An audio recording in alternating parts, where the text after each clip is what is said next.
Hi, I'm Heidi, And I'm Byron. and we are Sailing Schmidt. We begin this episode with our northbound sail from St. Lucia to Martinique in the Eastern Caribbean Windward Islands on February 20th, 2026. It's about a 4.5-hour sail. We knew we would be reefed and it would be sporty, so we got everything set up in Rodney Bay, St. Lucia, before the exposed area of the crossing. It was a busy sail day, as most cruisers have been watching the weather for a good crossing time. The seas between the islands were 5 feet and building to 6 feet. The winds were 20 knots, gusting to 30.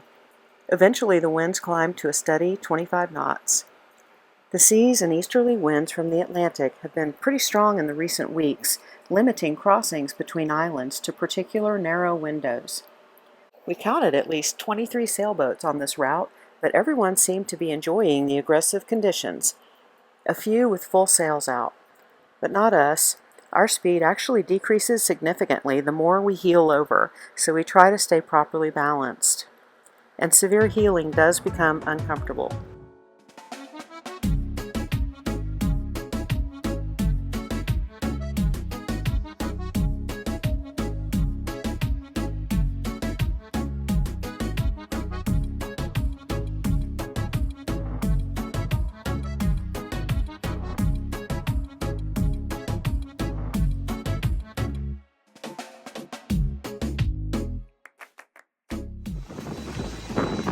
We are crossing into French waters, I think. So I'm looking for the red dotted line out there. It's somewhere out there. I see it. It's on my map. It was a great day and a lot of fun seeing so much sailing activity. We did motor sail the last hour just to push through and get there. Getting into the bay at St. Anne was a relief, as it was very calm with beautiful blue water. In the French countries, we have not seen the boat boys coming around to offer help or sell goods. It seems to us that the French islands have more infrastructure and most jobs offer a living wage, so there are more opportunities. St. Anne was simply a charming town, a small quaint community with a gorgeous church, lovely shops and streets. People are friendly. Grocery shopping is always an adventure. In the French islands, groceries are cheaper and they have high-quality food, but they won't have American brands at all. However, we found some very good canned goods that we weren't expecting, so we stocked up on those. The Notre Dame Catholic Church was originally built in 1690 for the few hundred residents, one of the first on the island. It was burned by English invaders in 1693, destroyed by a hurricane in 1817, and then reconstructed in 1824. Yes.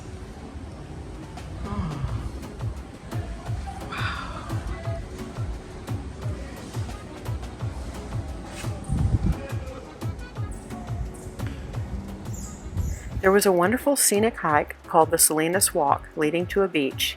It was about 4 miles round trip. We took the coastal path on the way out and then the forested path on the way back.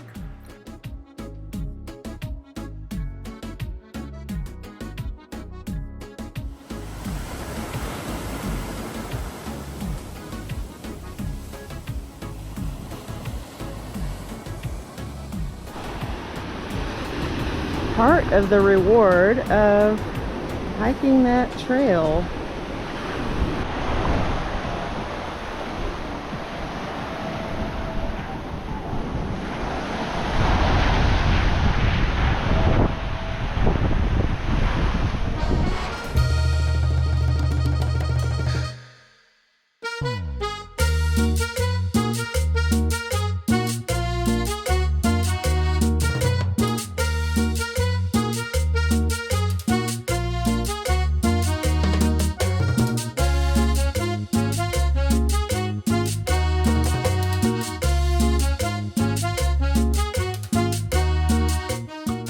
We had read reviews that stated there were bars to stop at along the way, but we never found them.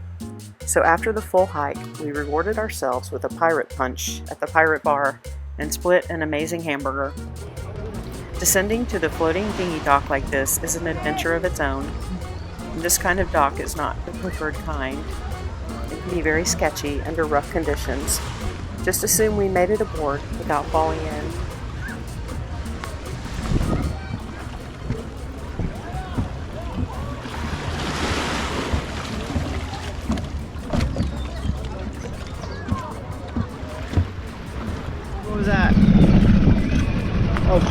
sign of the cross. Good luck. Oh.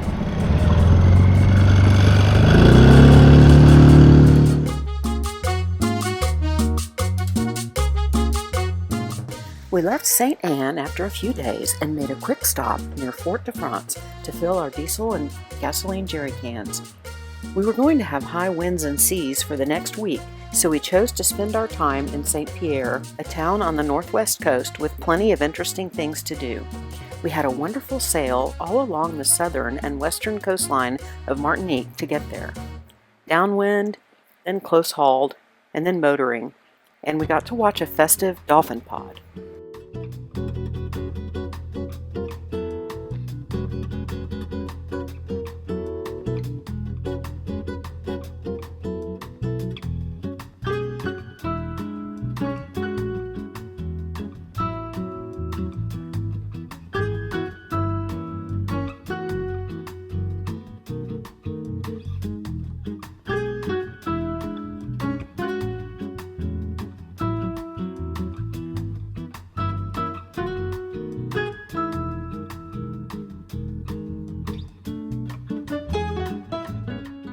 Saint Pierre had a fairly deep anchorage with lots of mooring balls, leaving little room for anchoring.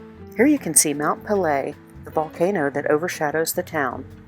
It was pretty crowded while we were there, so it was tricky to find the right spot. We ended up across from a beach near the Martinique Zoo. St. Mary was watching over everyone in the anchorage.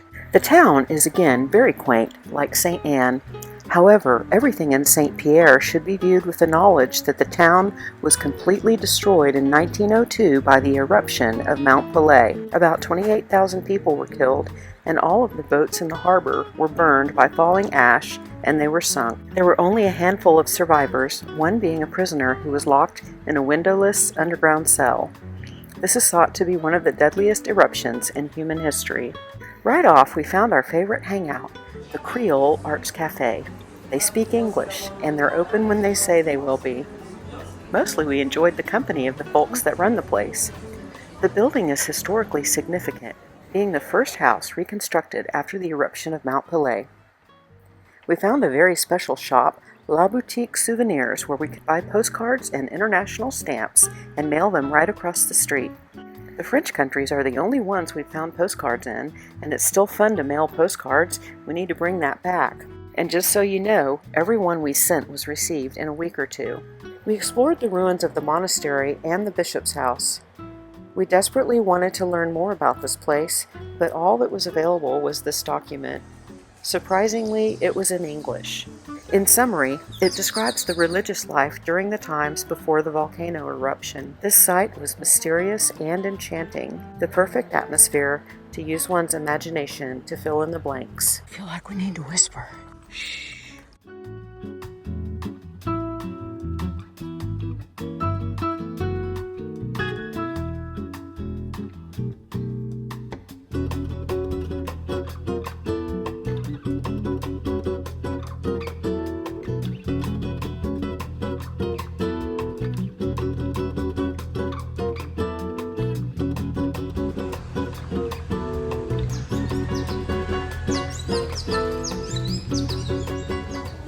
Something interesting happened at the daily open-air market.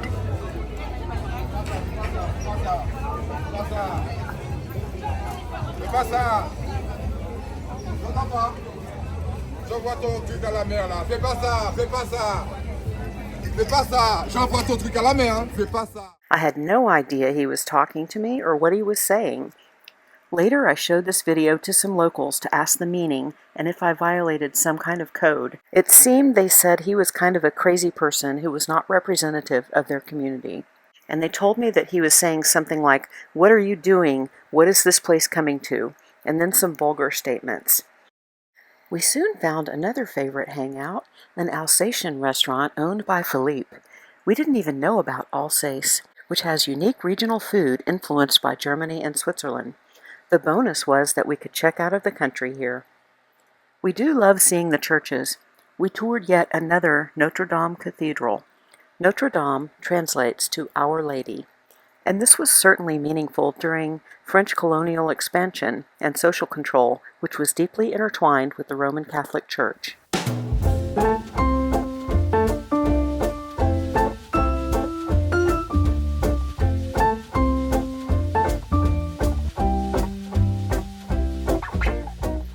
dinghied over to the beach to visit the Martinique Zoo. Someone had an amazing idea to create a zoo at the site of some of the town's ruins from the 1902 volcano eruption. They have used many of the ruined walls as dividers to keep the animals enclosed. You won't see the larger animals like giraffes or elephants, but rather smaller ones in very natural settings. Oh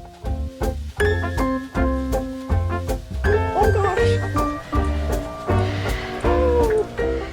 I wonder how old he is. Old as dirt.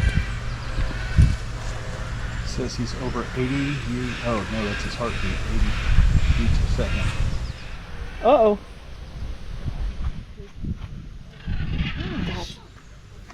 That's so bizarre.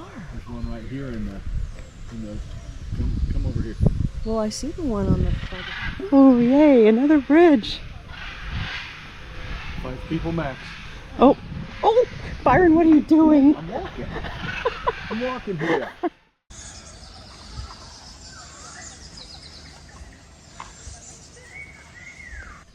The macaws? Yeah. Well, I bet the noises attract other ones, right? Yeah. Oh.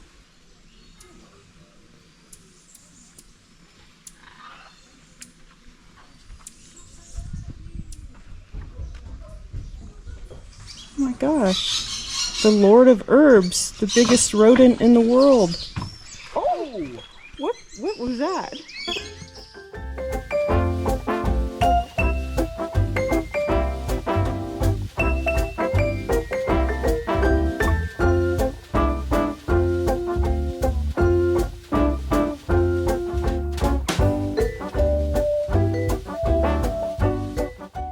Aqueduct for the rum distillery. You think that's part of the ruins? It's a still. Oh. It's a rum still. Oh, okay. Heat it up and it evaporates and goes out into the holding tank. Okay, I've seen that.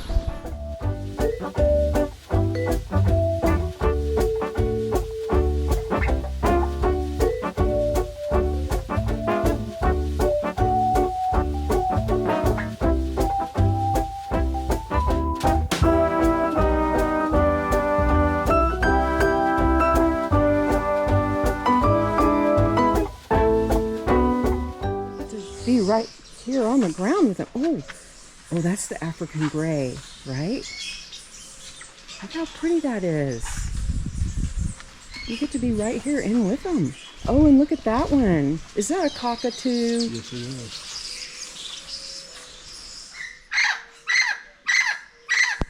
We hear you.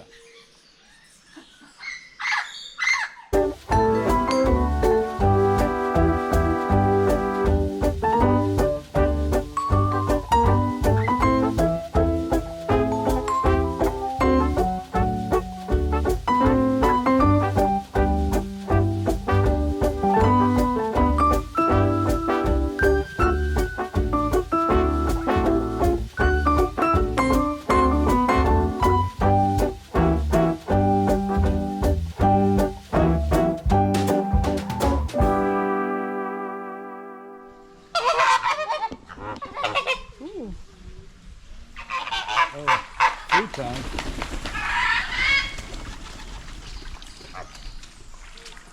How do they know? It's because he's coming?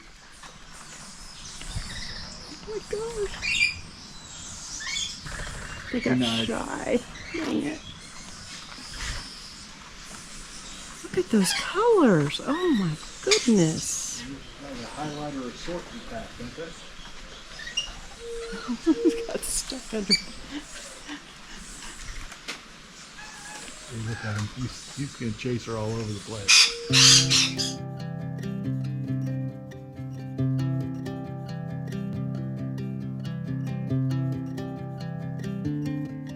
These are the ruins of the military quarters of the original city fort, with the fort defenses a few levels above. Saint Pierre was the most important city in Martinique before the eruption and is known as the Pompeii of the Caribbean. This site was chosen for the location of the 1902 Catastrophe Museum. This museum experience was very solemn and meaningful, taking us through the history and culture of Saint Pierre before the eruption. Then it maps out the sequence of events during the eruption and the effects, as well as the rescue and rebuilding efforts. L'Annex is owned by Chef Will. We were so happy to meet him, and he served excellent food. And we were also very glad to get a lunch, which was also a dinner. You want the cats? Yeah. Yes. And so we have the menu right here. I had the fish. It was marlin. Fantastic. Byron had the chicken, and everything was so good. So, yeah. And the bar, the cocktails were very good. And it's just a great environment. Everyone's gone now. Yes. And everyone's gone now, but it was pretty crowded in here. We heard there was a nice walk up to the Dupaz Plantation Rum Distillery that was about 45 minutes. Oh, my hip. We started with a nice quiche and the local beer at a simple cafe. On the way, we got to see the theater that was built in 1786, and it held seating for 800 people. The nice walk that we read about was uphill and on the side of a busy highway with a very small shoulder to walk on. The grounds were impressive, and it was a large-scale rum production plant.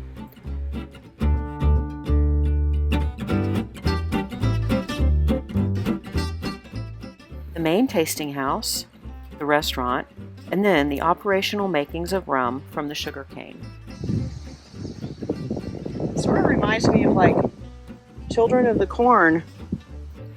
We've been to so many rum distilleries that we didn't even bother with the tasting, but we did eat at the restaurant, which was very good, and they had excellent planter's punch.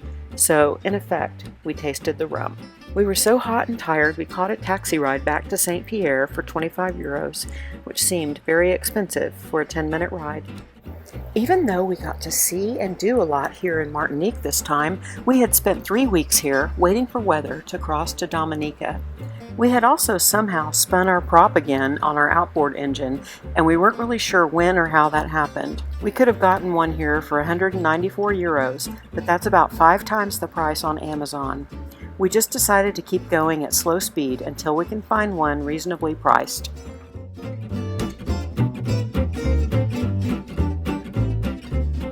So this is really crazy, but we were already going to move today at 6 in the morning, and the fishermen came and knocked on everybody's boat and told them they had to move. We have to move. We have to move.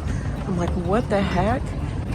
Already, a lot of boats have moved out of the anchorage, and we're trying to. It just was really a rude awakening. So it's these guys. They're having a convention on the beach. They're excited because they've gotten almost everybody to move. It's just really crazy. This guy right in front of us, they kept knocking on his hull. He never came out. And they're calling, "Captain, Captain." I mean, Byron said, "Oh, they're screaming at the captains." I had no idea what that meant. We didn't understand why we were being asked to move by the fishermen, and we weren't sure that they even had the authority to tell us to move, because this is an anchorage on Navionics. They were basically lying with a fake cop and had brought them by the day before to tell everybody they needed to leave. Yeah, they had this guy that was dressed in a like an officer's uniform, but At least the top half of an officer's uniform.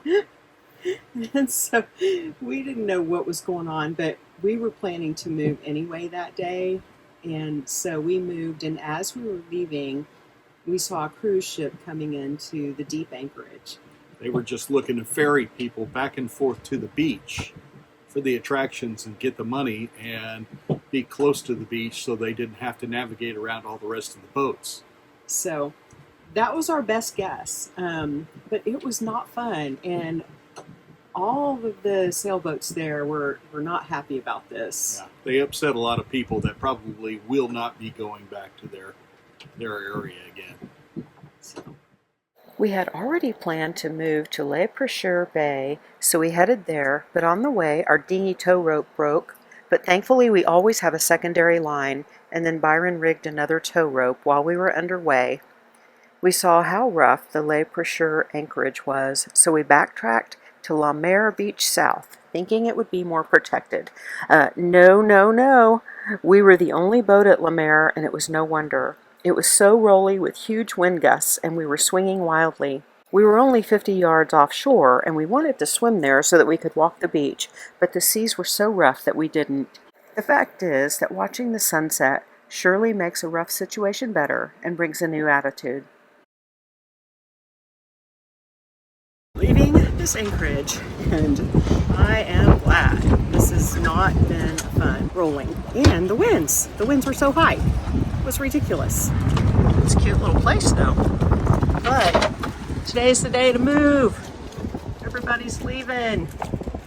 The Atlantic Passage is passable. What do you think?